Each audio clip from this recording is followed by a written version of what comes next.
Nesta sessão, como disse, vamos falar bastante em torno do conceito de praxeologia, mas importa ter presente o que vimos nas 3 sessões anteriores, especialmente em termos de limitações epistemológicas. E porquê? Porque um risco, uma tendência um problema que facilmente ocorre é esquecer algumas dessas limitações, ter uma interpretação da praxeologia que pode ela própria os erros que criticamos ao cientificismo, não é? Portanto, que pressupõe que podemos saber mais do que efetivamente podemos. Na sessão de hoje divide-se em 4 subpontos. Vamos começar por falar um pouco da relação entre praxeologia e história. Depois da relação entre fatos e valores. E, finalmente, vamos concluir falando e discutindo um pouco os principais do método praxeológico, ou seja, o que não está incluído no método praxeológico e o que é que o método praxeológico tem mais dificuldade também em tratar. Okay? Como nas sessões anteriores, por favor, a qualquer momento não estejam percebendo algo ou que surja alguma questão a colocar, interrompam no momento, sem prejuízo de cada uma das partes, temos um período mais para discussão que hoje a ideia é até que possa incluir junto das 4 sessões sobre a epistemologia, já que é a última módulo e, portanto, é uma sessão também que a ideia é fazer um apanhado conjunto destas questões. Ora bem, teoria e história, não é? Que é o título também do principal livro de Mises sobre este tema, o Theory and History, um livro fortemente recomendado. É um tema importante. E qual é o ponto em termos da escola austríaca? O ponto de partida em termos da escola austríaca é que toda a história é um exercício de reprodução mental. Portanto, a história não é dada, a história não é algo que é adquirido, os dados não são dados, a história é um exercício de reconstrução mental. E este exercício de reconstrução mental, o que é que implica? Implica definir e interpretar o que são os fatos históricos. Os fatos históricos estão definidos à partida. Não há uma definição à partida do que é ou do que não é fato histórico. Portanto, isto decorre diretamente do que vimos nas últimas sessões sobre os fatos, a natureza dos fatos em ciências sociais. Portanto, toda a história é um exercício de reconstrução mental e esse exercício de reconstrução mental consiste em definir e interpretar os fatos que são o objeto da análise histórica. Depois, frequentemente, esses históricos assumem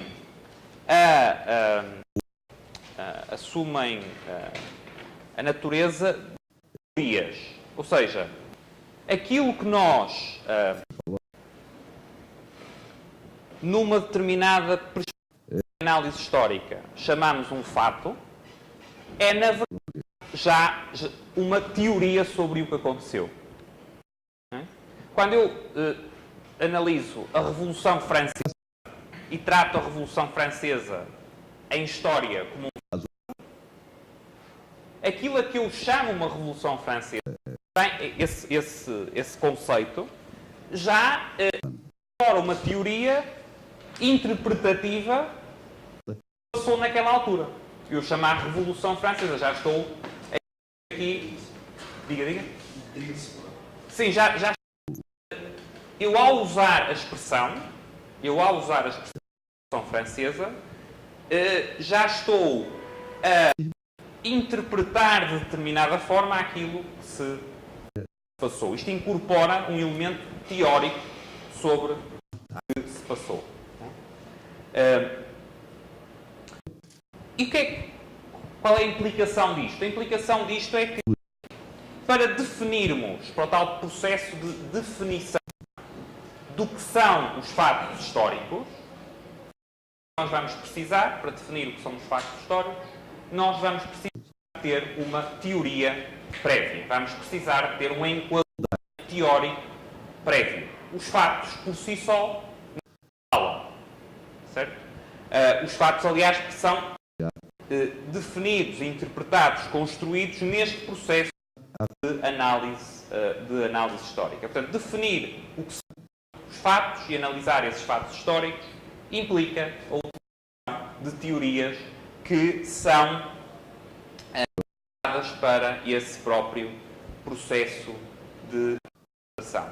Outra forma de dizer será dizer que a história só é inteligível, só é compreensível, só é perceptível se nós estivermos a lidar com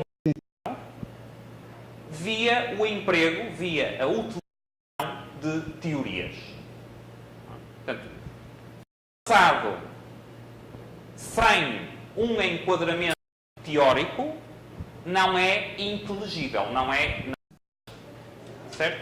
O passado só se torna algo, só adquire significado para a gente que analisa quando ele olha para esse passado com um determinado enquadramento teórico. Portanto, para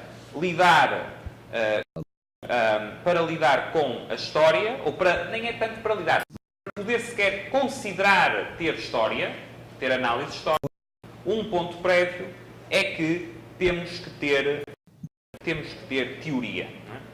Portanto, a teoria na análise histórica é uma pré-condição para eu poder ter análise histórica.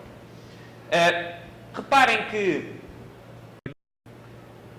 o dizer isto não é a mesma coisa que dizer que eu, na análise histórica, estou sempre explicitando a teoria.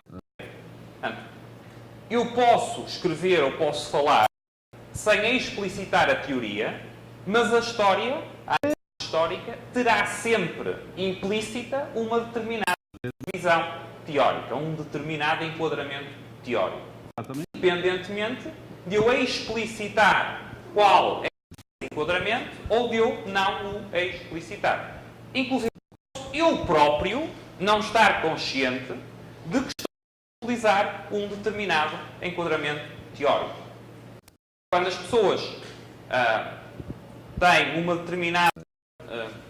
determinada interpretação, por exemplo, do que foi a repressão nos anos 30, as pessoas podem não estar sequer conscientes de qual o enquadramento teórico que está subjacente à interpretação da Grande Depressão que estão fazendo, mas ele estará lá, porque sem um enquadramento teórico faz sentido falar em Grande Depressão.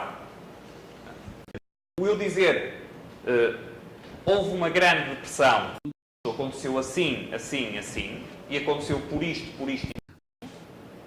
isso só é inteligível aceitar uma grelha teórica prévia a essa leitura do passado. Okay? O que não quer dizer que quem faz essa leitura esteja sequer consciente que está empregando esse enquadramento teórico. Certo? Agora, esse enquadramento teórico, a teoria, vai determinar também qual a análise histórica que é feita. Certo? Portanto, eu não tenho análise histórica sem teoria e a teoria que eu adoto é determinada para a análise histórica que eu faço. A Grande Depressão, aquilo que chamamos Grande Depressão, com o enquadramento teórico da escola é algo muito diferente do que a que chamamos Grande Depressão numa perspectiva keynesiana. O que varia aí é a grelha teórica de leitura dos fatos e de definição desses mesmos. Como será também, as duas serão diferentes numa perspectiva, por exemplo, marketing. Okay? Então, como é que como é que eu posso arbitrar, posso decidir entre diferentes análises históricas. Há elementos que terão a ver com a qualidade das fontes, ou seja, se eu utilizo uma determinada fonte histórica, um determinado documento, e depois mais tarde verifico que esse documento, por exemplo, foi falsificado, utilizar documentos verdadeiros será um critério. Mas não é o único. Igualmente ou tão importante, em termos de decidir entre diferentes interpretações, diferentes análises históricas, é a avaliação das teorias que eu emprego para analisar a história. Ou seja, para eu fazer uma boa análise histórica, mantendo o exemplo da Grande Depressão, eu precisarei de ter uma boa teoria dos ciclos económicos. Quanto melhor ou quanto pior for a minha teoria dos ciclos económicos, então também tanto melhor ou tanto pior será a minha análise da Grande Depressão e de outros acontecimentos históricos similares. Outra forma de exprimir isto será dizer que a teoria social é epistemologicamente anterior à análise histórica. Ou seja, eu só posso passar a ter história, passar a ter uma narrativa, uma ideia de construção mental do que aconteceu no passado, quando eu começo a ter uma grelha que permite interpretar o que foi o passado. E essa análise histórica será tanto melhor ou tanto pior. Essa tal grelha teórica que é epistemologicamente anterior à análise histórica for também melhor ou pior. Sem esquecer que há também aspectos relacionados com a qualidade das fontes, com a interpretação, etc. Okay? Do ponto de vista da praxeologia, o que é que poderíamos dizer? O que poderíamos dizer é que a análise histórica assenta necessariamente em fundamentos praxeológicos.